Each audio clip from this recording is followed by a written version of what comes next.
വിശുദ്ധ ഖുർആനിൻ്റെ അമാനുഷികതയെക്കുറിച്ചും വിശുദ്ധ ഖുർആൻ നമ്മുടെ ജീവിതത്തിലേക്ക് നൽകുന്ന മാർഗദർശനത്തെക്കുറിച്ചുമെല്ലാം ധാരാളം കാര്യങ്ങൾ നാം കേൾക്കുകയുണ്ടായി.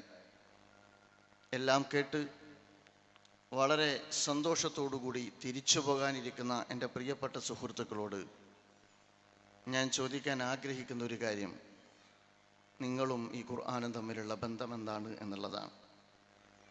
നമ്മുടെ വിശുദ്ധ ഖുർആനിനോടുള്ള സമീപനം എന്ത് എന്നുള്ളതാണ്. നമ്മുടെ കയ്യിൽ ഖുർആനുണ്ട്. ഇനി വിശുദ്ധ റമദാൻ വരാനിരിക്കുകയാണ്. റമദാൻ വരുമ്പോൾ എല്ലാവരും ആ ഖുർആൻ ഒന്നുകൂടി പൊടിതട്ടിയെടുക്കാറുണ്ട്, എന്നിട്ട് പാരായണം ചെയ്യാറുണ്ട്. ഒന്നല്ല, രണ്ടല്ല, 3-4 തവണയെല്ലാം വിശുദ്ധ ഖുർആൻ വിശുദ്ധ റമദാനിൻ്റെ രാപ്പകലുകളിൽ പാരായണം ചെയ്ത് തീർക്കുന്ന ഉമ്മമാരെ, അതുപോലെ തന്നെ പ്രിയപ്പെട്ട രക്ഷിതാക്കളെ നമുക്ക് കാണാൻ കഴിയാറുണ്ട്.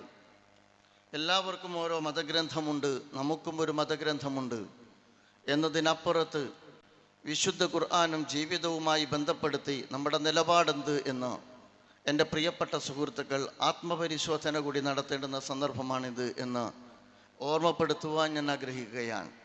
എന്തിനാണ് എനിക്ക് ഖുർആൻ എന്ന് ചോദിച്ചാൽ, ഒരു മതവിഭാഗം എന്ന അർത്ഥത്തിൽ, അല്ലെങ്കിൽ ഇസ്ലാമിനെ ഉൾക്കൊള്ളുന്ന ഒരു ജനവിഭാഗം എന്ന അർത്ഥത്തിൽ നമുക്കും ഒരു മതഗ്രന്ഥം എന്നുള്ളതിനപ്പുറത്തേക്ക് വിശുദ്ധ ഖുർആനിനോട് കുറച്ചുകൂടി ഉയർന്ന മൗലികമായ സ്വഭാവത്തോടു കൂടിയുള്ള സമീപനം മുസ്ലിം സമുദായത്തിന് സ്വീകരിക്കാൻ സാധിച്ചിട്ടുണ്ടോ എന്ന് ചോദിച്ചാൽ, അത് സാധിക്കാതെ പോയതിൻ്റെ ദുരിതമാണ്, അത് സാധിക്കാതെ പോയതിൻ്റെ ദുരന്തമാണ് സമകാലിക മുസ്ലിം സമൂഹ ജീവിതത്തിൽ നമുക്ക് പല സ്വഭാവത്തിൽ കാണാൻ കഴിയുന്നത്. അതുകൊണ്ട് തന്നെ ഇത് നമുക്ക് നമ്മെക്കുറിച്ച് ആത്മപരിശോധന നടത്താനുള്ള സന്ദർഭമാണ്. നമുക്ക് ഇത് വീണ്ടും വിചാരത്തിനുള്ള സന്ദർഭമാണ്.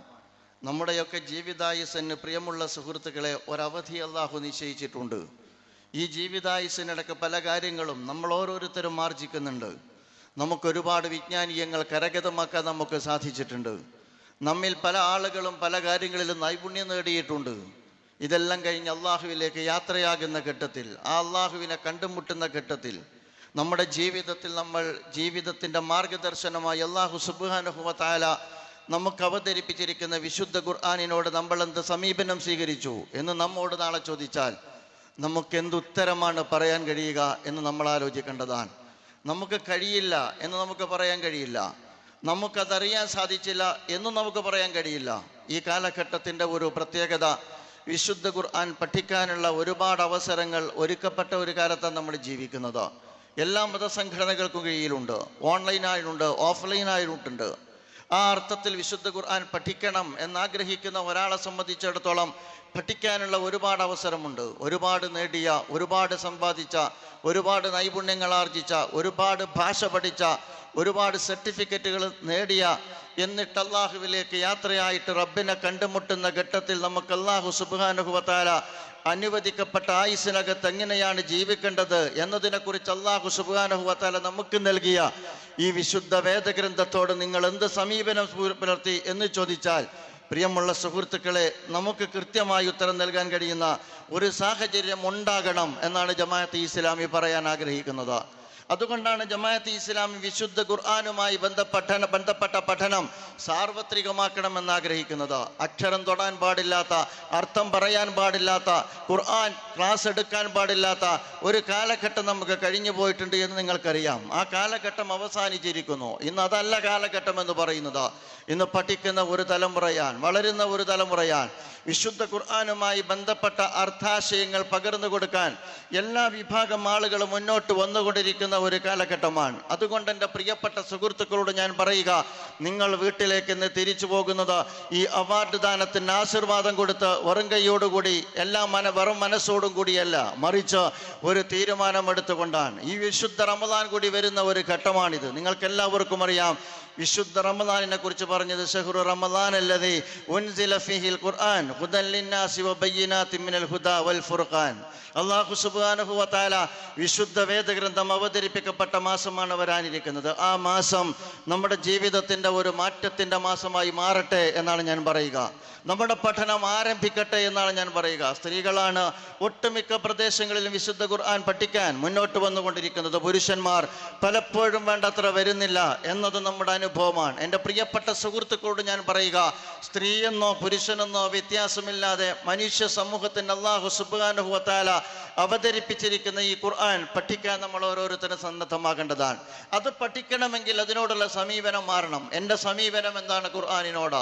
അതെൻ്റെ ജീവിതമാണ്. എൻ്റെ ജീവിതത്തിന് നേരെ പിടിച്ചു വെച്ച കണ്ണാടിയാണ്. അതെൻ്റെ ജീവിതത്തിലെ വെളിച്ചമാണ് എന്ന തിരിച്ചറിവുണ്ടെങ്കിലേ ആ വെളിച്ചം ആർജിക്കാനുള്ള മനസ്സ് നമുക്കുണ്ടാവുകയുള്ളൂ എന്ന് നാം മനസ്സിലാക്കേണ്ടതാണ്. മഹാനായ പ്രവാചകൻ റസൂലുള്ളാഹി സ്വല്ലല്ലാഹു അലൈഹി വസല്ലമയുടെ ജീവിതത്തെക്കുറിച്ച് ആയിഷ ബീവി റളിയല്ലാഹു അൻഹയോട് ചോദിക്കുന്ന ഘട്ടത്തിൽ ആയിഷ ബീവി റളിയല്ലാഹു അൻഹ പറയുന്നുണ്ടല്ലോ, ഖുൽഖുഹു അൽ ഖുർആൻ, അള്ളാഹുവിൻ്റെ പ്രവാചകന്റെ ജീവിതം എന്ന് പറയുന്നത് ഖുർആനാണ്. ഖുൽഖുഹു അൽ ഖുർആൻ, അള്ളാഹുവിൻ്റെ പ്രവാചകന്റെ ജീവിതം എന്ന് പറയുന്നത് ഖുർആനാണ്. നമ്മൾ പരിതപിച്ചിട്ട് കാര്യമില്ല. വിശുദ്ധ ഖുർആൻ കത്തിക്കുന്നു, വിശുദ്ധ ഖുർആന് നേരെ കേസ് വരുന്നു, വിശുദ്ധ ഖുർആൻ അപകീർത്തിപ്പെടുത്തുന്നു എന്ന് പറയുമ്പോൾ ആ വിശുദ്ധ ഖുർആനെ കുറിച്ച് ഇസ്ലാമോഫോബിയ കത്തി നിൽക്കുന്ന ഒരു കാലഘട്ടത്തിൽ തെറ്റായ ഒരു പൊതുബോധം നിലനിൽക്കുന്നുണ്ട് എന്നും ആ തെറ്റായ പൊതുബോധത്തിനപ്പുറം വിശുദ്ധ ഖുർആനിന്റെ ശരിയായ പ്രതിനിധാനം ഞാൻ നിർവഹിക്കേണ്ടതുണ്ട് എന്നും ആ തിരിച്ചറിവോടുകൂടി ചില തീരുമാനങ്ങൾ ഞങ്ങൾ എടുക്കേണ്ടതുണ്ട് എന്നും മുസ്ലിം സമുദായം മനസ്സിലാക്കേണ്ട കാര്യമാണ്. അങ്ങനെയാകുമ്പോഴേ ഈ കാലഘട്ടത്തിലെ വെല്ലുവിളികളെ പോലെ നമുക്ക് അഭിമുഖീകരിക്കാൻ കഴിയുകയുള്ളൂ. വിശുദ്ധ ഖുർആൻ എന്ന് പറയുന്നത് നമ്മുടെ ജീവിതത്തെ മുച്ചോടും മാറ്റിമറിക്കുന്ന ഒരു വേദഗ്രന്ഥമാണ് എന്ന് എൻ്റെ സുഹൃത്തുക്കൾ അറിയണം. അത് മറ്റു മതവേദഗ്രന്ഥങ്ങളെ പോലെയല്ല. ആചാരങ്ങളെ കുറിച്ച് പറയുന്ന ഒരു വേദഗ്രന്ഥമല്ല, അനുഷ്ഠാനങ്ങളെ കുറിച്ച് പറയുന്ന ഒരു വേദഗ്രന്ഥമല്ല. എൻ്റെ ജീവിതത്തിന് നേരെ പിടിച്ചു വെച്ച കണ്ണാടിയാണ് എന്നത് ഞാൻ ബോധപൂർവം പറഞ്ഞതാണ്. ജീവിതവുമായി ബന്ധപ്പെട്ട വലിയ ഒരാശയ പ്രപഞ്ചമാണ് എൻ്റെ മുമ്പിൽ എൻ്റെ ഖുർആൻ, അല്ലാഹു സുബ്ഹാനഹു വ തആല എനിക്ക് മുമ്പിൽ നൽകിയിരിക്കുന്ന ഖുർആൻ ഒരുക്കി വെക്കുന്നത് എന്ന് നമ്മൾ മനസ്സിലാക്കേണ്ടതാണ്. അതുകൊണ്ട് ആ അർത്ഥത്തിൽ നമ്മുടെ ജീവിതവുമായി ബന്ധപ്പെട്ടാണ് നമ്മൾ വിശുദ്ധ ഖുർആനിനെ സമീപിക്കേണ്ടത് എന്നുണർത്താൻ ഞാൻ ആഗ്രഹിക്കുകയാണ്. വ്യക്തിതലം തൊട്ട് വിശുദ്ധ ഖുർആൻ നമ്മെ അഭിമുഖീകരിക്കുന്നുണ്ട്. ഒരു വ്യക്തിയുടെ ജീവിതത്തെ, അതുപോലെ തന്നെ കുടുംബ ജീവിതത്തെ, സാമൂഹ്യ ക്രമത്തെ മാറ്റിപ്പണിയാൻ കഴിയുന്ന, മുച്ചൂടും മാറ്റിയെടുക്കാൻ കഴിയുന്ന, സമൂലമായ ഒരു പരിവർത്തനത്തിന് അസ്ഥിവാരം പണിയാൻ കഴിയുന്ന മാർഗദർശനമാണ് വിശുദ്ധ ഖുർആൻ മുന്നോട്ട് വെക്കുന്നത് എന്ന് നമുക്ക് കാണാവുന്നതാണ്. ഖുർആൻ നമ്മൾ പരിശോധിച്ചു കഴിഞ്ഞാൽ വിശുദ്ധ ഖുർആനിലെ ഏറ്റവും വലിയ ആയത്ത് ഏതാണ്? നമുക്കറിയാമല്ലോ. വിശുദ്ധ ഖുർആനിലെ ഏറ്റവും വലിയ ആയത്ത് എന്ന് പറയുന്നത് ആയത്തുദ്ദൈൻ, കടത്തെക്കുറിച്ചുള്ള ആയത്താണ്. അത് ആരാധനയെ കുറിച്ചല്ലല്ലോ പറഞ്ഞത്. ആയത്തുദ്ദൈൻ കടത്തെക്കുറിച്ചുള്ള ആയത്താണ്. നിങ്ങളുടെ സാമ്പത്തിക ഇടപാടുമായി ബന്ധപ്പെട്ട ആയത്താണ് വിശുദ്ധ ഖുർആൻ ആദ്യമായി പറയുന്നത്. അതുകൊണ്ട് ഒരു വ്യക്തിയിൽ നിന്ന് തുടങ്ങി ഒരു സമൂഹത്തെക്കുറിച്ച്, ഒരു നാഗരിക ക്രമം തന്നെ കെട്ടിപ്പടുക്കാൻ ഉപകരിക്കുന്ന മാർഗനിർദ്ദേശമാണ് വിശുദ്ധ ഖുർആൻ നൽകുന്നത്. അത് പഠിക്കാൻ നമ്മൾ ബാധ്യസ്ഥരാണ്, അത് പകർത്താൻ നമ്മൾ ബാധ്യസ്ഥരാണ്. അതുകൊണ്ടാണ് ഖുർആനിൽ പറഞ്ഞത്, ലഖദ് കാന ലക്കും ഫീ റസൂലില്ലാഹി ഉസ്വത്തുൻ ഹസനത്തുൻ ലിമൻ കാന യർജുല്ലാഹ വൽ യൗമൽ ആഖിർ വദക്കറല്ലാഹ കസീറാ. അന്ത്യദിനത്തെക്കുറിച്ച്, അള്ളാഹുവിനെ കുറിച്ച് വിശ്വാസമുള്ള, അന്ത്യദിനത്തെക്കുറിച്ച് വിശ്വാസമുള്ള, അള്ളാഹുവിനെ കുറിച്ച് ഒരുപാട് അനുസ്മരിക്കുന്ന, സ്മരിക്കുന്ന, ദിക്ർ ചൊല്ലുന്ന ഒരാളെ സംബന്ധിച്ചിടത്തോളം പ്രവാചകൻ റസൂലുള്ളാഹി സ്വല്ലല്ലാഹു അലൈഹി വസല്ലമയിൽ നിങ്ങൾക്ക് ഉസ്വത്തുണ്ട് എന്ന് വിശുദ്ധ ഖുർആൻ പറയുന്നുണ്ട്. അപ്പോൾ പ്രവാചക ചര്യയും അതുപോലെ തന്നെ വിശുദ്ധ ഖുർആനുമാണ് എൻ്റെ ജീവിതത്തിൻ്റെ വഴികാട്ടി എന്ന് നാം മനസ്സിലാക്കണം. എന്നെ വ്യക്തിയെ ചിട്ടപ്പെടുത്തുന്നുണ്ട് ഖുർആൻ എന്ന് നമ്മൾ മനസ്സിലാക്കേണ്ടതുണ്ട്. നമുക്കിന്ന് ഖുർആനിൻ്റെ ഉപയോഗം എത്രയുണ്ട് എന്ന് നിങ്ങളൊന്ന് ആലോചിച്ച് നോക്കുക. നമ്മൾ ആരെങ്കിലും ജീവിതത്തിൻ്റെ മുന്നോട്ടുള്ള പ്രയാണത്തിൽ, എൻ്റെ ജീവിതത്തിൻ്റെ ഓരോ അനക്കത്തിലും മടക്കത്തിലും ഞാൻ എന്ത് സമീപനം സ്വീകരിക്കണം എന്നതിനെക്കുറിച്ച് എൻ്റെ വേദഗ്രന്ഥം എന്ത് പറയുന്നുണ്ട് എന്ന് നമ്മൾ എപ്പോഴെങ്കിലും ചിന്തിച്ച് നോക്കിയിട്ടുണ്ടോ? ഉണ്ടാകണമല്ലോ സുഹൃത്തുക്കളെ, അങ്ങനെ വേണമല്ലോ. നമ്മൾ മനസ്സിലാക്കേണ്ട ഒരു പ്രധാനപ്പെട്ട കാര്യമല്ലേ അത്. നമുക്കറിയാം, എന്നെ രൂപപ്പെടുത്തിയെടുക്കുന്നുണ്ട് വിശുദ്ധ ഖുർആൻ. നേരത്തെ ഇവിടെ സൂചിപ്പിച്ചോ, മഹാനായ ലുക്മാൻ തൻ്റെ മകനോട് പറയുന്ന ഒരു വലിയ വിശുദ്ധ ഖുർആനിൽ സൂറത്ത് ലുക്മാൻ നമ്മൾ പരിശോധിച്ച് നോക്കിയാൽ മതി. സൂറത്ത് ലുക്മാൻ പരിശോധിക്കുന്ന ഘട്ടത്തിൽ ഒരു വ്യക്തിയെ എങ്ങനെയാണ് യഥാർത്ഥത്തിൽ വിശുദ്ധ ഖുർആൻ രൂപപ്പെടുത്തിയെടുക്കുന്നത് എന്ന് നമുക്ക് കണ്ടെത്താവുന്നതാണ്. അതുകൊണ്ടാണ് ഞാൻ പറഞ്ഞത്, ആചാരം കൊണ്ടും അനുഷ്ഠാനം കൊണ്ടും 3 തവണ ഖത്തം തീർക്കുന്നത് കൊണ്ടും തീരുന്നതല്ല. ജീവിതം ഖത്തം തീരുമ്പോൾ, ജീവിതം വിശുദ്ധ വേദഗ്രന്ഥത്തിന്റെ വെളിച്ചത്തിൽ ജീവിതം ഖത്തം തീർക്കുവാൻ നമുക്ക് സാധിക്കേണ്ടതാണ്. അങ്ങനെ നമുക്ക് കഴിയേണ്ടതാണ്. ജീവിതം തീരുമ്പോൾ ഖുർആനിലൂടെ ജീവിതം തീർക്കാൻ നമുക്ക് സാധിക്കേണ്ടതാണ്. വലാ തുസഖിർ ഖദ്ദക ലിന്നാസി വലാ തംശി ഫിൽ അർളി മറഹ. വിശുദ്ധ ഖുർആൻ പറയും വലാ തംശി ഫിൽ അർളി മറഹ. തീർച്ചയായിട്ടും നീ മറ്റൊരാളുടെ മുഖത്ത് നോക്കിയിട്ട് നീ മുഖം തിരിക്കാൻ പാടില്ല, അഹങ്കാരത്തോടു കൂടി നടക്കാൻ പാടില്ല. വിശുദ്ധ ഖുർആൻ പറയുന്നുണ്ടല്ലോ. മാത്രമല്ല ഇന്നല്ലാഹ ലാ യുഹിബ്ബു കുല്ല മുഖ്താലിൻ ഫഖൂർ എന്ന് വിശുദ്ധ ഖുർആൻ പറയുന്നുണ്ട്. അല്ലാഹു സുബ്ഹാനഹു വ തആല അഹങ്കാരികളെ ഇഷ്ടപ്പെടുന്നില്ല. എന്നിട്ട് വീണ്ടും വിശുദ്ധ ഖുർആൻ പറയുന്നുണ്ട് വഖ്സുദ് ഫീ മശീക വഗ്ളുദ് മിൻ സൗതിക് എന്ന് ഖുർആൻ പറയുന്നുണ്ട്. നീ നിന്റെ നടത്തത്തിൽ മിതത്വം പാലിക്കണം, നീ നിന്റെ സംസാരത്തിൽ നീ ശബ്ദം താഴ്ത്തി നീ സംസാരിക്കണം. നീ ആളുകളുടെ മുമ്പിൽ നിന്ന് മുഖം തിരിക്കാൻ പാടില്ല, നീ അഹങ്കാരത്തോടു കൂടി ഈ ഭൂമിയിലൂടെ നടക്കാൻ പാടില്ല. അതുപോലെ തന്നെ നീ ആളുകളോട് നീ ഒരിക്കലും നിന്നെ സംബന്ധിച്ചിടത്തോളം വളരെ നീ നടത്തത്തിൽ മിതത്വം പാലിക്കണം. അതോടൊപ്പം തന്നെ നിന്നെ സംബന്ധിച്ചിടത്തോളം നിന്റെ ശബ്ദം താഴ്ത്തി നീ സംസാരിക്കണം. എന്തിനാണിത് ഖുർആൻ പറയുന്നത്? ഒരു വ്യക്തിത്വത്തെ ഖുർആൻ രൂപപ്പെടുത്തിയെടുക്കുകയാണ്, ഒരു മനുഷ്യനെ ഖുർആൻ രൂപപ്പെടുത്തിയെടുക്കുകയാണ്. നമുക്കറിയാം, കുടുംബം എന്ന് പറയുന്നത് വളരെ പ്രധാനപ്പെട്ട ഒരു ഘടകമാണ്, വ്യക്തികളുടെ കൂട്ടായ്മയാണ്, അതൊരു ഇൻസ്റ്റിറ്റ്യൂഷനാണ്. ഒരുപാട് സോഷ്യൽ സർവീസ് നിർവഹിക്കുന്ന, സാമൂഹ്യ ആവശ്യങ്ങൾ നിർവഹിക്കുന്ന ഒരു സ്ഥാപനമാണല്ലോ കുടുംബം എന്ന് പറയുന്നത്. ഇന്ന് കുടുംബത്തെ നിരാകരിക്കുന്ന ഒരു ലിബറൽ സംസ്കാരം നമ്മുടെ രാജ്യത്ത് വളർന്നു വന്നുകൊണ്ടിരിക്കുന്ന ഒരു കാലഘട്ടത്തിലാണ് നമ്മൾ ജീവിക്കുന്നത്. പക്ഷേ ഇസ്ലാം മുന്നോട്ട് വെക്കുന്ന ഏറ്റവും ഉജ്ജ്വലമായ ആശയം മനുഷ്യ ജീവിതവുമായി ബന്ധപ്പെട്ട് പവിത്രമായ സ്ഥാപനമാണ് കുടുംബം എന്നുള്ളതാണ്. അത് ഒരു സൊസൈറ്റിയുടെ ഏറ്റവും ബേസിക് യൂണിറ്റാണ് കുടുംബം എന്ന് പറയുന്നത്. ഒരു നല്ല സമൂഹത്തെ രൂപപ്പെടുത്തിയെടുക്കുന്നത് ഒരു നല്ല കുടുംബത്തിന്റെ ഘടനയിൽ വെച്ചുകൊണ്ടാണ് എന്ന് വിശുദ്ധ നമ്മൾ പഠിപ്പിക്കുന്നത് നമുക്ക് കണ്ടെത്താവുന്നതാണ്. ഒരുപാട് സാമൂഹ്യ ആവശ്യങ്ങൾ നമുക്കറിയാമല്ലോ. ഒരു കുടുംബത്തിലൂടെ പരിരക്ഷിക്കപ്പെടുന്ന ഒരുപാട് സാമൂഹ്യ ആവശ്യങ്ങളുണ്ട്.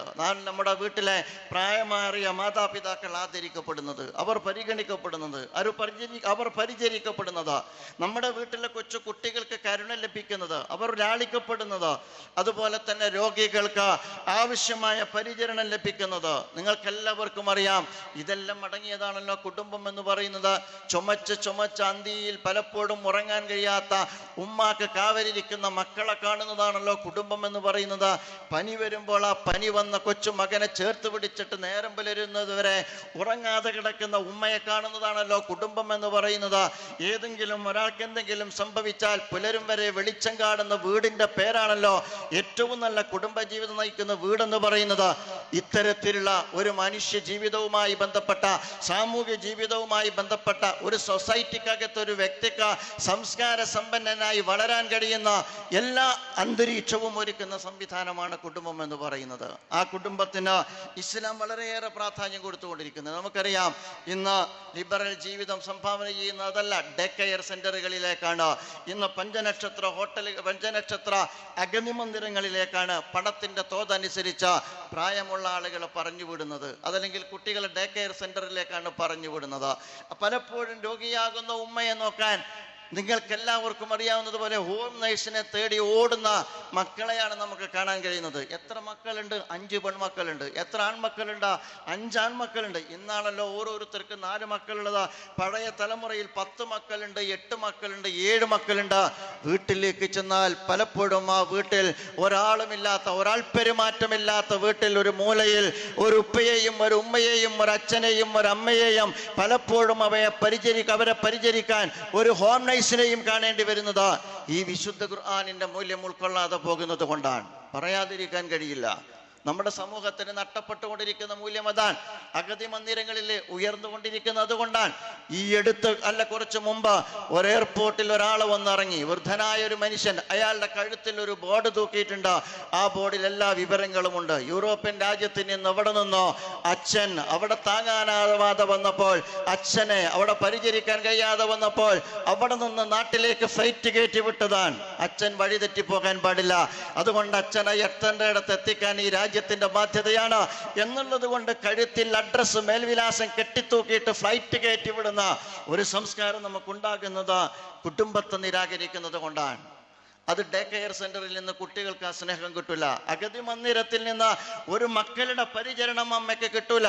നമ്മൾ പലപ്പോഴും അത്തരം സ്ഥലങ്ങളിലേക്ക് പോകാറുണ്ട്. മക്കൾ പലപ്പോഴും ഒരാളുടെ ജീവിതം എന്ന് പറയുന്നത് പൂർണ്ണമായ അർത്ഥത്തിൽ ഒരു കുടുംബത്തിൽ എല്ലാം കൊടുത്തിട്ടാണ് ഒരമ്മ, ഒരു ഉപ്പ അല്ലെങ്കിൽ അച്ഛൻ ഏതാണ്ട് ഒരു അവസ്ഥയിലേക്ക് എത്തുന്നത്. പക്ഷേ ജീവിതം മുഴുവൻ നീക്കി വെച്ചവർ പിന്നീട് അവരെ ഡിസ്പോസ് ചെയ്യുമ്പോൾ അവർ അനുഭവിക്കുന്ന വേദന നിങ്ങൾക്കറിയോ? ഞാൻ കഴിഞ്ഞ തവണ ഒരു അഗതി മന്ദിരത്തിലേക്ക് ചെന്നപ്പോൾ അവിടെയുള്ള സംഘാടകർ പറഞ്ഞു, നിങ്ങൾ അവരോട് ഒരിക്കലും അവരുടെ പഴയ ഹിസ്റ്ററി ചോദിക്കരുത് എന്ന്. കാരണം പഴയ ഹിസ്റ്ററി ചോദിച്ചാൽ അവർ വീണ്ടും ജീവിതത്തിന്റെ താളം തെറ്റും. കാരണം അവർക്കത് ചിന്തിക്കാൻ കഴിയില്ല. അങ്ങനെയാണ് അവരവരെ വളർത്തിയത്. മക്കളുണ്ട്. ഒന്ന് അമേരിക്കയിലാണ്, ഒന്ന് കാനഡയിലാണ്. പക്ഷേ അമ്മ ഇവിടെയാണ്.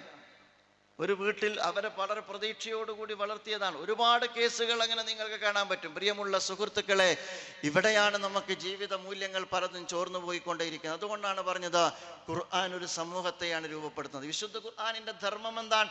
അത് ഊതാനുമുള്ള ഒരു ഗ്രന്ഥമല്ല. വിശുദ്ധ ഖുർആൻ എന്ന് പറയുന്നത് നമ്മെ സംബന്ധിച്ചിടത്തോളം ജീവിതവുമായി ബന്ധപ്പെട്ട മാർഗനിർദ്ദേശം നൽകുന്ന ഒരു ഗ്രന്ഥമാണ്. എൻ്റെ ജീവിതത്തിൽ ഒരു നവസമൂഹത്തെ രൂപപ്പെടുത്തിയെടുക്കാനുള്ള ഒരു ഗ്രന്ഥമാണ്. ആ അർത്ഥത്തിൽ ഖുർആനെ നമ്മൾ സമീപിക്കണം. അതുകൊണ്ടാണ് വിശുദ്ധ ഖുർആൻ പറഞ്ഞത് വഖളാ റബ്ബുക അല്ലാ തഅബുദു ഇല്ലാ ഇയ്യാഹു വബിൽ വാലിദൈനി ഇഹ്സാന വഇമ്മാ യബ്ലുഅന്ന ഇൻദകൽ കിബ്റ അഹദുഹുമാ ഔ കിലാഹുമാ ഫലാ തഖുൽ ലഹുമാ ഉഫിൻ വലാ തൻഹർഹുമാ വഖുൽ ലഹുമാ ഖൗലൻ കരീമാ. എത്ര സുന്ദരമായിട്ടാണ് ഖുർആൻ പറഞ്ഞത്. വഖളാ റബ്ബുക അല്ലാ തഅബുദു ഇല്ലാ ഇയ്യാഹു വബിൽ വാലിദൈനി ഇഹ്സാന. അള്ളാഹുവിനോടുള്ള ബാധ്യത പൂർത്തീകരിക്കാൻ വേണ്ടി ആവശ്യപ്പെട്ടതിന് ശേഷം തൊട്ടുടനെ വിശുദ്ധ ഖുർആൻ പറയുന്നത് എന്താണ്? വബിൽ വാലിദൈനി ഇഹ്സാന. നിന്റെ മാതാപിതാക്കളോട് നീ നല്ല നിലയിൽ വർത്തിക്കണം. ഇമ്മാ യബ്ലുഅന്ന ഇൻദകൽ കിബ്റ അഹദഹുമാ ഔ കിലാഹുമാ ഫലാ തഖുൽ ലഹുമാ ഉഫിൻ. എന്ന് പോലും അവരോട് പറയരുത്. നിങ്ങൾ ആലോചിച്ച് നോക്ക്. നമ്മൾ അങ്ങനെ പറയാൻ പാടില്ല എന്ന് പറയാൻ കാരണം എന്താ? നമ്മൾ അങ്ങനെ വളർന്നതാണ്, നമ്മൾ അങ്ങനെ വളർത്തിയതാണ്. നമ്മുടെ എല്ലാ പരിഭവങ്ങൾക്കും എല്ലാ പരാതികൾക്കും ഒരു കാലഘട്ടത്തിൽ അവരിടം തന്നതാണ്. 10 മാസം അവർ ഗർഭം ചുമന്നതാണ്. എന്നിട്ട് അവർ 2 വർഷം അവർ നമ്മ മുലയൂട്ടിയതാണ്. അത് കഴിഞ്ഞ് പിച്ചവെക്കുന്ന കാലത്ത് അവരുടെ ജീവിതത്തിന്റെ എല്ലാ സുഖാസ്വാദനങ്ങളും മാറ്റിവെച്ച നമുക്ക് വേണ്ടി ജീവിതത്തിന്റെ വിലപ്പെട്ട സമയം അവർ ചെലവഴിച്ചതാണ്. അവർ ജീവിതത്തിന്റെ സായാഹ്നത്തിലെത്തുമ്പോൾ അതേ പിച്ചവെക്കുന്ന ഘട്ടത്തിൽ നമ്മൾ കാണിച്ച എല്ലാ പരിഭവങ്ങളും അവർ കാണിച്ചാലും അവരെ ഒരിക്കലും അവരോട് പരാതിപ്പെടാൻ പാടില്ല. ഹോമിയോ കൊടുത്താൽ പറയും ഉമ്മ ഹോമിയോ കൊണ്ട് സുഖമില്ല. അത് കഴിഞ്ഞിട്ട് നമ്മൾ ആയുർവേദത്തിലേക്ക് കൊണ്ടുപോയാൽ പറയും ഏതാണ്ട് ആയുർവേദത്തെ കൊണ്ട് ആരെങ്കിലും സന്ദർശകർ വന്നിട്ട് പറയും ആയുർവേദം ഈ അസുഖത്തിന് നല്ലതാന്ന് പറയും. അപ്പോൾ പറയും എന്നാ പിന്നെ ആയുർവേദത്തിൽ പോകണം. എന്നാൽ ആയുർവേദം കുടിക്കൂല. അത് കഴിഞ്ഞിട്ട് പറയും അലോപ്പതി പോകണം. ഇങ്ങനെ തന്നെയായിരുന്നു ചെറുപ്പത്തിൽ നമ്മൾ. അപ്പോൾ നമ്മൾ ഒരിക്കൽ പോലും പറഞ്ഞു പോകരുത് ഉമ്മക്ക് ആയുർവേദം പറ്റില്ല, ഉമ്മക്ക് ഹോമിയോ പറ്റില്ല, ഉമ്മക്ക് അലോപ്പതി പറ്റില്ല, ഉമ്മക്ക് ഒരു മരുന്നും പറ്റില്ല എന്ന് നമ്മൾ ശപിച്ചു കളയാൻ പാടില്ല. അള്ളാഹിന്റെ റസൂൽ പറഞ്ഞല്ലോ ഹുമാ ജന്നത്തുക വനാറുക. അവര് നിന്റെ സ്വർഗമാണ്, അവര് നിന്റെ നരകവുമാണ്. അവര് നിന്റെ സ്വർഗമാണ്, അവര് നിന്റെ നരകവുമാണ്. പ്രായത്തിൽ എത്തി നിൽക്കുന്ന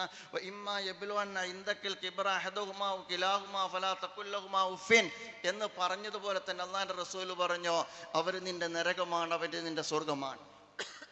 പ്രിയമുള്ള സുഹൃത്തുക്കളെ, ആ അർത്ഥത്തിൽ നമുക്ക് അവരെ കാണാൻ കഴിയുന്നുണ്ടോ? റസൂലുള്ളാഹി സ്വല്ലല്ലാഹു അലൈഹി വസല്ലമയോട് ചോദിച്ചല്ലോ എനിക്കാരോടാണ് കടപ്പാട്? നിനക്ക് കടപ്പാട് നിന്റെ ഉമ്മയോടാൻ, ലി ഉമ്മിക്ക, നിന്റെ ഉമ്മയോടാൻ. രണ്ടാമതും ചോദിച്ചു ആരോടാൻ? ഉമ്മയോടാൻ. മൂന്നാമതും ചോദിച്ചു ആരോടാൻ? നിന്റെ ഉമ്മയോടാൻ. നാലാമതാണ് പറഞ്ഞു നിന്റെ ഉപ്പയോടാൻ. ഇത് പാലിക്കപ്പെടുന്നുണ്ടോ ഈ കാലഘട്ടത്തിൽ? നമ്മൾ മനസ്സിലാക്കേണ്ടത് ഉമ്മ തന്നെ ഇല്ല എന്നിടത്തേക്കാണ് ലിബറലിസം കൊണ്ടുപോകുന്നത്. ഉപ്പ തന്നെ ഇല്ല എന്ന് പറയുന്നിടത്തേക്കാണ് ലിബറലിസം കൊണ്ടുപോകുന്നത്. ഉമ്മ എന്ന് പറയുന്ന 2 അക്ഷരത്തിന് കൊടുത്തിരിക്കുന്ന ഒരു മഹത്വമുണ്ട്. മലയാളത്തിന് പറഞ്ഞു തീർക്കാൻ കഴിയാത്തൊരാശയ ലോകം അതിനകത്തുണ്ട്. അതെല്ലാം വിസ്മരിച്ചുകൊണ്ട് ഉമ്മ എന്ന് പറയുന്ന പവിത്രമായ ആ പൊസിഷൻ, ഉപ്പ എന്ന് പറയുന്ന പവിത്രമായ പൊസിഷൻ, കുടുംബം എന്ന് പറയുന്ന പവിത്രമായ സംവിധാനം തകർക്കപ്പെടുന്ന ലിബറൽ കാഴ്ചപ്പാടിലാണ് നമ്മൾ ഓരോരുത്തരും ജീവിച്ചുകൊണ്ടിരിക്കുന്നത് എന്ന് നമ്മൾ മനസ്സിലാക്കണം.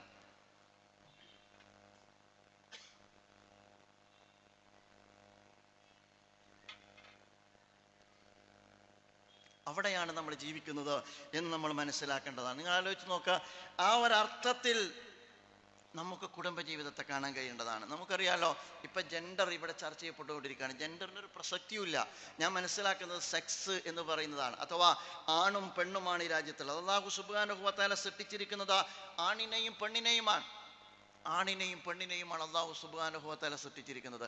അതല്ലാതെ സൃഷ്ടിക്കപ്പെടുന്ന ആളുകളുണ്ട്, അതിനെ വേറെ തന്നെ ഇസ്ലാം അഭിമുഖീകരിക്കുന്നുണ്ട്, അവരുടെ മനുഷ്യാവകാശങ്ങളെ പരിഗണിക്കുന്നുണ്ട്. പക്ഷേ മനുഷ്യൻ എന്ന് പറയുന്നത് ആണും പെണ്ണുമാണ്. ആണും പെണ്ണുമല്ലാത്ത ജെൻഡറൽ ന്യൂട്രലായ ഒരു സൊസൈറ്റിയെ സൃഷ്ടിക്കുകയും അങ്ങനെ അവർക്ക് സർവ്വസ്വതന്ത്രമായി ജീവിക്കുവാനുള്ള അവസരം കൊടുക്കുകയും അങ്ങനെ അവർ ജീവിക്കട്ടെ എന്ന് വെക്കുകയും ചെയ്യുന്ന ലിബറൽ കാഴ്ചപ്പാട് നമ്മുടെ കുട്ടികളെ പഠിപ്പിക്കപ്പെടാൻ പോകുന്ന കാലത്താണ് പ്രിയമുള്ള കൂട്ടരെ നിങ്ങൾ എന്നെ കേൾക്കുന്നത് എന്ന കാര്യം നിങ്ങൾ മറന്നു പോകാൻ പാടില്ല. ഒരു നിയന്ത്രണവും പാടില്ല. എനിക്ക് ഫീൽ ചെയ്യുന്നതാണ് ഒരു ജീവിതം. നേരത്തെ ശിഹാബ് സാഹിബ് അദ്ദേഹത്തിൻ്റെ അധ്യക്ഷ പ്രസംഗത്തിൽ അത് സൂചിപ്പിച്ചോ. എനിക്ക് തോന്നുന്നതാണ് എൻ്റെ അസ്തിത്വം എന്ന് പറയുന്നത്. ഞാൻ ആണാണെങ്കിലും എന്നെ സംബന്ധിച്ചിടത്തോളം എനിക്ക് പെണ്ണെന്ന് തോന്നിയാൽ എനിക്ക് പെണ്ണാവാനുള്ള അവസരം ഉണ്ടാക്കണം. എൻ്റെ ഭാര്യയ്ക്ക് നാളെ രാവിലെ ഞാൻ ചെല്ലുമ്പോൾ തോന്നുകയാണ് അവൾ കാണാവണമെന്ന് തോന്നിയാൽ അവൾക്ക് അതിനുള്ള അവസരം ഉണ്ടാകണം. അതാണല്ലോ ട്രാൻസ്ജെൻഡർ എന്ന് പറയുന്നത്. അങ്ങനെ ട്രാൻസ്ജെൻഡർ തിയറി നടപ്പാക്കി കഴിഞ്ഞാൽ നാളെ രാവിലെ എൻ്റെ ഭാര്യയ്ക്ക് തോന്നുകയാണ് അവൾ ആണാണെന്ന് തോന്നിയാൽ എൻ്റെ കുട്ടികൾക്ക് നഷ്ടപ്പെടുന്നത് ഉമ്മയാണ് എന്ന കാര്യം നിങ്ങൾ ഓർക്കണം. എൻ്റെ കുട്ടികൾക്കല്ല, മാതാപിതാക്കളും കുടുംബങ്ങളും ഒരുമിച്ച് ജീവിക്കുന്ന ഒരു സൊസൈറ്റിക്കകത്ത് സംസ്കരണം വളരെ ഭംഗിയായി നടക്കുന്ന എല്ലാ സംവിധാനങ്ങളും തകർക്കപ്പെടുന്നു എന്നുള്ളതാണ്. നിയമങ്ങളില്ലാത്ത നിയന്ത്രണങ്ങളില്ലാത്ത ഒരു ലോകം. ഞാൻ ഇങ്ങോട്ട് പോരുമ്പോൾ ട്രെയിനിൽ 1-2 കുറിപ്പ് ഞാൻ വായിച്ചു. ആ കുറിപ്പ് ഇത്തവണത്തെ കുടുംബത്തിൻ്റെ തുടക്കത്തിലുള്ള നല്ല വാക്കിലുള്ള കുറിപ്പാണ്. അത് 2-3 കാര്യങ്ങൾ നമുക്കാർക്കും അറിയാത്ത കാര്യമല്ല. അതിൽ പറയുന്നുണ്ട്, ഒന്നാമത് ആരാണ് നല്ല ഡ്രൈവർ. നല്ല ഡ്രൈവർ എന്ന് പറയുന്നത് ഏറ്റവും വേഗത്തിൽ ഓടിക്കുന്നവരല്ല നല്ല ഡ്രൈവർ, ഏറ്റവും പതുക്കെ ഓടിക്കുന്നവരുമല്ല നല്ല ഡ്രൈവർ. ആരാണ് നല്ല ഡ്രൈവർ എന്ന് ചോദിച്ചാൽ നിയമം പാലിച്ച് ഓടിക്കുന്നവനാണ് നല്ല ഡ്രൈവർ. ഒരുത്തൻ നിയമം പാലിക്കാതെ ഓടിച്ചു കഴിഞ്ഞാൽ ആ ഡ്രൈവറെ മാത്രമല്ല അത് ബാധിക്കുക, ആ റോഡിലൂടെ പോകുന്നവരെ മുഴുവൻ ബാധിക്കും എന്ന കാര്യം നമുക്കറിയാമല്ലോ.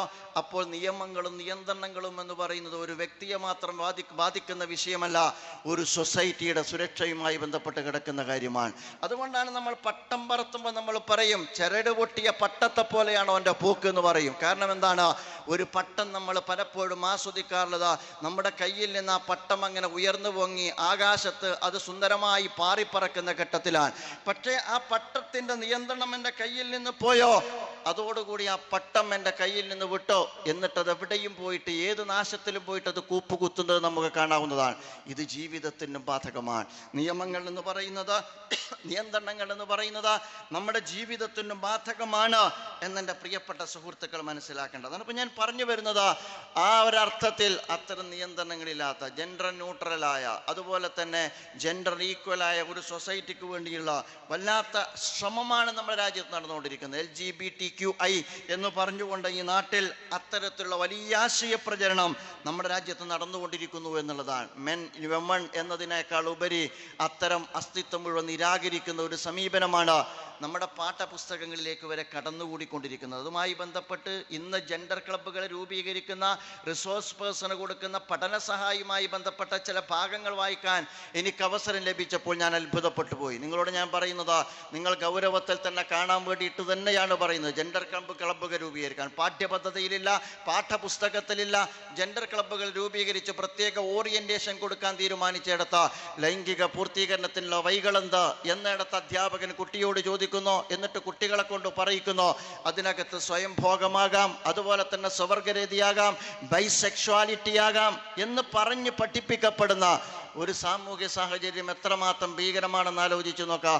അതുകൊണ്ട് ഈ കാലഘട്ടത്തിലെ എഡ്യൂക്കേഷന് 2 പ്രശ്നമുണ്ട്, അത് നിങ്ങൾ അറിയണം. ഒന്ന്, നാഷണൽ എഡ്യൂക്കേഷൻ പോളിസിയുടെ ഭാഗമായിട്ട് നമ്മുടെ കേന്ദ്ര ഗവൺമെൻറ്റിൻ്റെ ഭാഗത്ത് നിന്ന് എഡ്യൂക്കേഷൻ്റെ ഭാഗമായി പഠിപ്പിച്ചുകൊണ്ടിരിക്കുന്ന അപകടകരമായ ഐതിഹ്യങ്ങളും അന്ധവിശ്വാസങ്ങളും അടങ്ങുന്ന ഒരു ഭാഗമുണ്ട്. അത് നമ്മൾ നേരിടുന്ന ഒരു വെല്ലുവിളിയാണ്. ഭൂമി പൂജയും സൂര്യപൂജയും അതുപോലെ തന്നെ ഭഗവത്ഗീത പഠനവും പാഠ്യപദ്ധതിയുടെ ഭാഗമായി പഠിപ്പിക്കപ്പെടുന്നു എന്നത് നമ്മൾ അഭിമുഖീകരിക്കുന്ന ഒരു ഭാഗമാണ്. മറ്റൊന്ന്, ലിബറൽ ജീവിതവുമായി ബന്ധപ്പെട്ട ജെൻഡർ ന്യൂട്രാലിറ്റി നമ്മൾ അഭിമുഖീകരിക്കുന്ന ഒരു പ്രശ്നമാണ്. നിരീശ്വര നിർമ്മത ആശയങ്ങൾ വരെ പഠിപ്പിക്കപ്പെടുന്ന ഒരു സാഹചര്യം നമ്മുടെ മുമ്പിലുണ്ട്. അതുകൊണ്ട് എഡ്യൂക്കേഷൻ എന്ന് പറയുന്നത് പാഠ്യപദ്ധതിയെ മാത്രം അവലംബിച്ചുകൊണ്ട് ഈ കാലഘട്ടത്തിൽ പ്രിയപ്പെട്ട സുഹൃത്തുക്കളെ നമുക്ക് മുന്നോട്ട് പോകാൻ പറ്റില്ല. അതുകൊണ്ടാണ് ഞാൻ പറയുന്നത്, ഖുർആനിനെ നമ്മൾ പഠിക്കണം, ഖുർആനെ നമ്മൾ പഠിപ്പിക്കണം. നമ്മൾ ഖുർആൻ പഠിക്കണം. മുതിർന്നവർ ഖുർആൻ സ്റ്റഡി സെന്ററിൽ പോയിട്ട് ഖുർആൻ പഠിക്കുന്നുണ്ട് എങ്കിൽ മക്കൾ അല്ലാത്തയിടത്ത് പോയിട്ട് ഖുർആൻ പഠിക്കണം. ഖുർആൻ ഈ കാലഘട്ടത്തോട് സംവദിക്കുന്ന ഗ്രന്ഥമാണ്. ഖുർആൻ ഈ കാലഘട്ടത്തിലെ പുതിയ തലമുറയോട് സംവദിക്കുന്ന ഗ്രന്ഥമാണ്. വിശുദ്ധ ഖുർആൻ പാരായണം ചെയ്യുന്ന ഒരാൾക്ക് 14 നൂറ്റാണ്ടുകൾക്ക് ഇപ്പുറം ഈ കാലഘട്ടത്തിലും പാരായണം ചെയ്യുന്ന ഒരാൾക്ക് നേരത്തെ ഇവിടെ പലരും സൂചിപ്പിച്ചതുപോലെ തൻ്റെ യുക്തിയോട്, തൻ്റെ കാഴ്ചപ്പാടിനോട്, മനുഷ്യ ജീവിതവുമായി ബന്ധപ്പെട്ട ഏതെങ്കിലും ഒരു തലത്തോട് ഏറ്റുമുട്ടുന്നതായിട്ട് നമുക്ക് കണ്ടെത്താൻ പറ്റില്ല. ഒരു നല്ല സമൂഹത്തിൻ്റെ നിർമ്മിതിക്ക് ആവശ്യമായ മാർഗദർശനം വിശുദ്ധ ഖുർആനിലുടനീളം നമുക്ക് കണ്ടെത്താവുന്നതാണ്. അതുകൊണ്ട് തന്നെ ആണും പെണ്ണും പറയുന്നിടത്ത് ഖുർആൻ പറയുന്നുണ്ട്, അസ്വാജ, ഇണകളാണ്. ആണാണ്, പെണ്ണ് പെണ്ണാണ്. അതിനെക്കുറിച്ച് യാതൊരു അഭിപ്രായ വ്യത്യാസമല്ല. മനുഷ്യന്റെ സൃഷ്ടിപ്പിന്റെ പ്രകൃതത്തെ പരിഗണിച്ചുകൊണ്ടാണ് അസ്വാജ എന്ന് പറയുന്നത്. ലൈംഗിക ബന്ധവും വൈവാഹിക ജീവിതവും വളരെ ഉത്തരവാദപ്പെട്ട ഒരു കരാറാണ്. ആ കരാർ എന്ന് പറയുന്നത് മീസാഖൻ അലിയല എന്ന് വിശുദ്ധ ഖുർആൻ പറയുന്നുണ്ട്. മാത്രമല്ല അതിനെക്കുറിച്ച് ഒരു ദൃഷ്ടാന്തം എന്ന നിലക്കല്ലേ ഖുർആൻ പറഞ്ഞത്, മിൻ ആയാതിഹി അൻ ഖലഖലകും മിൻ അൻഫുസികും അസ്വാജൻ ലിതുസ്കുനൂ ഇലൈഹാ വജഅല ബൈനകും മവദ്ദതൻ വറഹ്മ. ഒരു ദൃഷ്ടാന്തമായി കൊണ്ട് ഖുർആൻ പറഞ്ഞു, ഒന്നിൽ നിന്ന് നിങ്ങളെ സൃഷ്ടിച്ചു, ഇണകളായിട്ട് നിങ്ങളെ സൃഷ്ടിച്ചു, നിങ്ങൾക്ക് പരസ്പരം മനസ്സിന് സമാധാനം കണ്ടെത്താൻ വേണ്ടി നിങ്ങൾക്കിടയിൽ മവദ്ദത്തും റഹ്മത്തും ഉണ്ടായി. ഇത് മനുഷ്യ സഹജമായി നമ്മൾ കാണാൻ പറ്റുന്ന കാര്യമില്ലേ? മൃഗങ്ങളിൽ നമുക്ക് കാണാൻ പറ്റുന്ന കാര്യമില്ലേ? 2 ഇണക്കിളികളെ നിങ്ങൾ കണ്ടിട്ടില്ലേ? അതുപോലെ തന്നെ മറ്റു ജീവജാലങ്ങളെ നിങ്ങൾ കണ്ടിട്ടില്ലേ? മനുഷ്യ സമൂഹത്തെ സംബന്ധിച്ചിടത്തോളം ഇത് ഉത്തരവാദിത്വത്തോടു കൂടി ഒരു കുടുംബം എന്ന സ്വഭാവത്തിൽ പരസ്പരം ഒരു കരാറിൻ്റെയും വ്യവസ്ഥയുടെയും അടിസ്ഥാനത്തിൽ അതിലപ്പുറം നാളെ പരലോക ബോധത്തിൻ്റെ പിൻബലത്തിൽ ഇത് മുന്നോട്ട് കൊണ്ടുപോവുക എന്നതാണ് വിശുദ്ധ ഖുർആൻ മുന്നോട്ട് വെക്കുന്ന ആശയം. ആണിനാണായി പെണ്ണിനെ പെണ്ണായി എന്ന് പറഞ്ഞാൽ അങ്ങേയറ്റം സ്ത്രീ വിവേചനപരമായി പെണ്ണ് ഒരു ഭാഗത്ത്, ആണ് മറ്റൊരു ഭാഗത്ത്. ഇത് പെണ്ണിന് അനുവദനീയമാണ്, അത് ആണിന് മാത്രം അനുവദനീയമാണ് എന്നല്ല. അവരവരുടെ പ്രകൃതം അനുസരിച്ച് കൊണ്ടൊരു സമൂഹത്തിൻ്റെ നിർമ്മിതിയിൽ ഓരോരുത്തർക്കും അവരവരുടെ റോൾ നിർവഹിക്കാൻ പറ്റുന്ന സ്വഭാവത്തിലാണ് അല്ലാഹു സുബ്ഹാനഹു വ തആല ഇത് നിർവഹിച്ചിരിക്കുന്നത്. അതുകൊണ്ടാണ് ഖുർആൻ പറഞ്ഞത്, വൽ മുഅ്മിനൂന വൽ മുഅ്മിനാത്തു ബഅ്ദുഹും ഔലിയാഉ ബഅദ് യഅ്മുറൂന ബിൽ മഅറൂഫി വയൻഹൗന അനിൽ മുൻകർ വയഖീമൂന അസ്സലാത്ത വയൂതൂന അസ്സകാത്ത വയുതിഊന അല്ലാഹ വറസൂലഹു ഉലൈക സയർഹമുഹുമുല്ലാഹ് ഇന്നല്ലാഹ അസീസുൻ ഹകീം. പരസ്പരം സത്യവിശ്വാസികളും വിശ്വാസിനികളും സഹകാരികളാണ്. അവർ നന്മ കൽപ്പിക്കുന്നവരാണ്, തിന്മ വിലക്കുന്നവരാണ്. നമ്മൾ ആണുണ്ട് പെണ്ണുണ്ട് എന്ന് പറയുമ്പോൾ പെണ്ണൊരു ഭാഗത്ത് അടുക്കളയിലും ആണൊരു ഭാഗത്ത് തെരുവിലും എന്നുള്ളതല്ല. സാമൂഹ്യ ജീവിതത്തിൽ പരസ്പരം ചേർന്ന് നിന്നുകൊണ്ട് കുടുംബത്തെയും സമൂഹത്തെയും രാജ്യത്തെയും നാഗരിക ക്രമത്തെയും കെട്ടിപ്പടുക്കുക എന്ന ഉജ്ജ്വലമായ സാമൂഹ്യ നീതിയുടെ, അതുപോലെ തന്നെ സ്ത്രീ ജസ്റ്റിസ് നീതി കൊടുക്കുന്ന ഒരു കാഴ്ചപ്പാടാണ് ഇസ്ലാം മുന്നോട്ട് വെക്കുന്നത് എന്നെൻ്റെ പ്രിയപ്പെട്ട സുഹൃത്തുക്കൾ മനസ്സിലാക്കേണ്ടതാണ്. അതുപോലെ സമൂഹത്തെ സംബന്ധിച്ചിടത്തോളം ഒരുപാട് സമസ്യകൾ നമ്മുടെ മുമ്പിൽ ഇപ്പോൾ വളരെ തെളിഞ്ഞ് നമ്മുടെ മുമ്പിൽ നമുക്കെല്ലാവർക്കും കാണാവുന്നതാണ്. ആ സമസ്യകൾക്ക് പൂരണം കണ്ടെത്താൻ ഞാൻ ഒരുപാട് കാര്യങ്ങൾ പറയുന്നില്ല. നമുക്കറിയാം, നീതിയെക്കുറിച്ച് നേരത്തെ ഇവിടെ സൂചിപ്പിക്കേണ്ട, നീതി നിഷേധിക്കപ്പെടുന്ന ഒരു സമൂഹത്തിലാണ് നമ്മൾ ജീവിക്കുന്നത്. വംശീയത കത്തി നിൽക്കുന്ന ഒരു കാലത്താണ് നമ്മൾ ജീവിക്കുന്നത്. അതുകൊണ്ടാണല്ലോ ഖത്തറിലെ ഒരു ഫുട്ബോൾ മാമാങ്കം എന്ന് നമ്മൾ പലപ്പോഴും പറയുന്ന, എല്ലാ ജീർണതകളും എഴുന്നള്ളിക്കുന്ന, എന്നിട്ട് അതൊരു ഉത്സവമായി കാണുന്ന ഒരു കാലങ്ങളായിട്ട് നടന്നുകൊണ്ടിരിക്കുന്ന ഇത്തവണത്തെ ലോകകപ്പ് ഒരു വലിയ ദൗത്യം നിർവഹിച്ചത്. യാ അയ്യുഹന്നാസ് ഇന്നാ ഖലഖനാകും മിൻ ദക്കരി വ ഉൻസ വജഅൽനാകും ശുഊബൻ വഖബായില ലിതഅറഫു ഇന്ന അക്രമകും ഇൻദല്ലാഹി അത്ഖാകും. എന്തുകൊണ്ടാണ് അത് പ്രസക്തമായത് എന്ന് ചോദിച്ചാൽ, അത്രമേൽ ശക്തമാണ് വംശീയത എന്ന് നാം മനസ്സിലാക്കണം. യൂറോപ്യന്മാർ ആ വംശീയതയുടെ ആളുകളാണ്. അതുപോലെ തന്നെ സയനിസ്റ്റുകൾ ആ വംശീയതയുടെ ആളുകളാണ്. നമ്മുടെ രാജ്യത്ത് മെജോറിറ്റി എന്ന് അവകാശപ്പെടുന്ന, എന്നാൽ മെജോറിറ്റി അല്ലാത്ത ഹിന്ദുത്വ ശക്തികൾ ആ വംശീയതയുടെ ആളുകളാണ്. ലോകത്തിന്റെ സമാധാനം കെടുത്തുന്നത് ആ വംശീയതയാണ്. ഈ കാലഘട്ടത്തിൽ വംശീയത കത്തി നിൽക്കുന്ന ഒരു കാലത്ത്, ലോകം ഉറ്റുനോക്കുന്ന ഒരു ഘട്ടത്തിൽ, ഒരു ഫുട്ബോളിന്റെ പ്ലാറ്റ്ഫോമിനകത്ത് കറുകറുത്തവനായ ഏറ്റവും നല്ല, ലോകത്തെ ഏറ്റവും നല്ല ആക്ടറും അതുപോലെ തന്നെ നല്ല ഒരു നരേറ്ററും ഒക്കെയായ ബ്രോൺമാനെയും, അതുപോലെ തന്നെ നിങ്ങൾക്കറിയാവുന്നതുപോലെ ശരീരഭാഗങ്ങൾ ഒരുപാട് തളർന്നൊരു ചെറുപ്പക്കാരനെയും വെച്ചുകൊണ്ടാണ് ഈ വിശുദ്ധ വേദഗ്രന്ഥത്തിൻ്റെ സൂക്തം, ഈ ആയത്ത് ലോകത്തിന് മുമ്പാകെ അവതരിപ്പിക്കുന്നത്. ഞാൻ പറയുന്നത്, വംശീയതക്കെതിരെ ഈ വിശുദ്ധ ഖുർആൻ കൊണ്ടേ നമുക്ക് മുന്നോട്ട് പോകാൻ കഴിയുകയുള്ളൂ. ജാതി കോമരങ്ങളുടെ ഈ കാലഘട്ടത്തിൽ സാഹോദര്യം എന്ന് പറയുന്ന, കുല്ലുക്കും മിൻ ആദം വ ആദം മിൻ തുറാബ് എന്ന് പറയുന്ന ഇസ്ലാമിൻ്റെ സാമൂഹ്യ സമത്വത്തിൻ്റെ സന്ദേശവുമായിട്ടേ നമുക്ക് മുന്നോട്ട് പോകാൻ കഴിയും. വരികയുള്ളൂ. നമുക്കറിയാം, നവനാസ്തികത കത്തി നിൽക്കുന്ന കാലമാണ്. ലഹരി നമ്മുടെ ജീവിതത്തിന്റെ ഭാഗമായി നിൽക്കുന്ന കാലഘട്ടമാണ്. ഈ കാലഘട്ടത്തിൽ നമ്മെ സംബന്ധിച്ചിടത്തോളം വിശുദ്ധ വേദഗ്രന്ഥത്തിന്റെ വഴിയിലൂടെയല്ലാതെ മുസ്ലിം സമൂഹത്തെ സംബന്ധിച്ചിടത്തോളം ഈ കാലഘട്ടത്തിന്റെ ജീർണതകളെ മറികടക്കാനോ അതുപോലെ തന്നെ ഈ കാലഘട്ടത്തിൽ വംശീയമായി അവർ അഭിമുഖീകരിച്ചു കൊണ്ടിരിക്കുന്ന പ്രശ്നങ്ങൾ അതിജീവിക്കുവാനോ മുസ്ലിം കമ്മ്യൂണിറ്റിക്ക് സാധ്യമല്ല. സൊസൈറ്റി എന്ന അർത്ഥത്തിലും ഖുർആൻ അനിവാര്യമാണ്. ഒരു കമ്മ്യൂണിറ്റി എന്ന അർത്ഥത്തിലും വിശുദ്ധ ഖുർആൻ നമ്മുടെ കൂടെ അനിവാര്യമാണ്. കുൻതും ഖൈറ ഉമ്മത്തിൻ ഉഖ്രിജത് ലിന്നാസ്, ജനങ്ങൾക്ക് വേണ്ടി ഉയർത്തെഴുന്നേൽപ്പിക്കപ്പെട്ട ഒരു ജനവിഭാഗം എന്ന നിലക്ക് വംശീയതയിൽ നിന്നോ വർഗീയതയിൽ നിന്നോ ഈ കാലഘട്ടത്തിൽ ഇത്തരത്തിലുള്ള ഒരുപാട് സാമൂഹ്യ വിഭജനങ്ങളിൽ നിന്നും നമുക്ക് മാറി നിൽക്കുക സാധ്യമല്ല. അതേസമയം നമ്മൾ തന്നെ നമ്മുടെ ഐഡന്റിറ്റി ചോദ്യം ചെയ്യപ്പെട്ടുകൊണ്ടിരിക്കുന്ന ഒരു കാലഘട്ടത്തിൽ അതിൻ്റെ മുമ്പിൽ നിസ്സംഗമായി നമുക്ക് നിൽക്കുക സാധ്യമല്ല. ഇവിടെയാണ് വിശുദ്ധ ഖുർആൻ പറയുന്നത് വജാഹിദുഹും ബിഹി ജിഹാദൻ കബീറ. വജാഹിദുഹും ബിഹി ജിഹാദൻ കബീറ എന്ന് പറഞ്ഞാൽ വജാഹിദുഹും ബിൽ ഖുർആൻ എന്നാണ്. ഈ വിശുദ്ധ വേദഗ്രന്ഥത്തിന്റെ വെളിച്ചത്തിൽ ഈ ഇരുട്ടിനെ നീക്കി, കിതാബുൻ അൻസൽനാഹു ഇലൈക ലിതുഖ്രിജൻ നാസ മിനൽ ദുലുമാതി ഇലൻ നൂർ, ഈ ഘനാന്ധകാരത്തിൽ നിന്ന് ഈ ദിവ്യ വെളിച്ചത്തിലേക്ക് ഈ സമൂഹത്തെ നയിക്കുക എന്ന യുഗധർമ്മം നിർവഹിക്കുവാൻ എൻ്റെ പ്രിയപ്പെട്ട സഹോദരി സഹോദരന്മാരെ നമ്മൾ മുന്നോട്ട് വരേണ്ടതുണ്ട്. ഞാൻ അവസാനം ആ ചോദ്യം ഒരിക്കൽ കൂടി ഉണർത്തുന്നു. നിങ്ങൾ ഇവിടെ നിന്ന് പിരിഞ്ഞു പോകുമ്പോൾ വിശുദ്ധ ഖുർആൻ പഠിക്കാൻ തീരുമാനിച്ചുകൊണ്ടേ പിരിഞ്ഞു പോകാൻ പാടുള്ളൂ. നാളെ അല്ലാഹുവിന് മുമ്പിൽ നമ്മൾ സാക്ഷി പറയേണ്ടി വരും. പഠിക്കാതിരിക്കാൻ നിങ്ങൾക്ക് യാതൊരു ന്യായവുമില്ല. വിശുദ്ധ ഖുർആൻ പഠിക്കും എന്ന് തീരുമാനിച്ചിട്ട് നമ്മൾ മുന്നോട്ട് പോകാൻ പാടുള്ളൂ. ഖൈറുക്കും മൻ തഅല്ലമൽ ഖുർആന വഅല്ലമഹു. ഒരുപാട് ഹദീസുകളുണ്ട്, ഇനി ഞാൻ നീട്ടുന്നില്ല. അല്ലാഹു സുബ്ഹാനഹു വ തആല വിശുദ്ധ ഖുർആനിൻ്റെ വക്താക്കളായി ജീവിക്കുവാനും മരിക്കുവാനും നമ്മെ അനുഗ്രഹിക്കുമാറാകട്ടെ.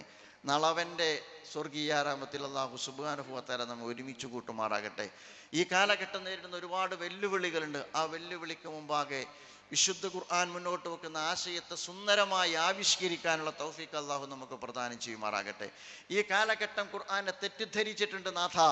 ആ തെറ്റിദ്ധരിക്കപ്പെട്ട വിശുദ്ധ ഖുർആനിനെ കുറിച്ച് ശരിയായ പ്രതിനിധാനം നിർവഹിക്കുവാൻ ഞങ്ങളെ നീ അനുഗ്രഹിക്കണേ തമ്പുരാനെ. പടച്ചവനെ, ഞങ്ങൾക്ക് നീ ഖുർആനിൻ്റെ വെളിച്ചം പകരണേ റബ്ബേ. ഞങ്ങൾക്ക് നീ ഖുർആനിൻ്റെ വെളിച്ചം പകരണേ റബ്ബേ. ഞങ്ങളുടെ മക്കൾക്ക് നീ ഖുർആനിൻ്റെ വെളിച്ചം പകരണേ റബ്ബേ. ഈ ഉമ്മത്ത് മുസ്ലിമക്ക് നീ വിശുദ്ധ ഖുർആനിൻ്റെ വെളിച്ചം പകരണേ റബ്ബേ. ഈ സമൂഹത്തിന്, ആധുനിക സമൂഹത്തിന് എല്ലാ നെറികേടുകളും അലങ്കാരമായി കാണുന്ന, ലിബറലിസം അരങ്ങ് തകർക്കുന്ന ഈ സമൂഹത്തിന് നാഥ വിശുദ്ധ ഖുർആനിൻ്റെ വെളിച്ചം നീ പകരണേ റബ്ബേ. റബ്ബനാ തഖബ്ബൽ മിന്നാ ഇന്നക അൻത സമീഉൽ അലീം വതുബ് അലൈനാ ഇന്നക അൻത തവ്വാബുർ റഹീം വഗ്ഫിർ ലനാ യാ ഗാഫിറൽ മുദ്നിബീൻ. ആമീൻ ആമീൻ ബിറഹ്മതിക യാ അർഹമർ റാഹിമീൻ. വആഖിർ ദഅവാനാ അൽഹംദുലില്ലാഹി റബ്ബിൽ ആലമീൻ. അസ്സലാമു അലൈക്കും വറഹ്മത്തുള്ളാഹി വബറകാതുഹു.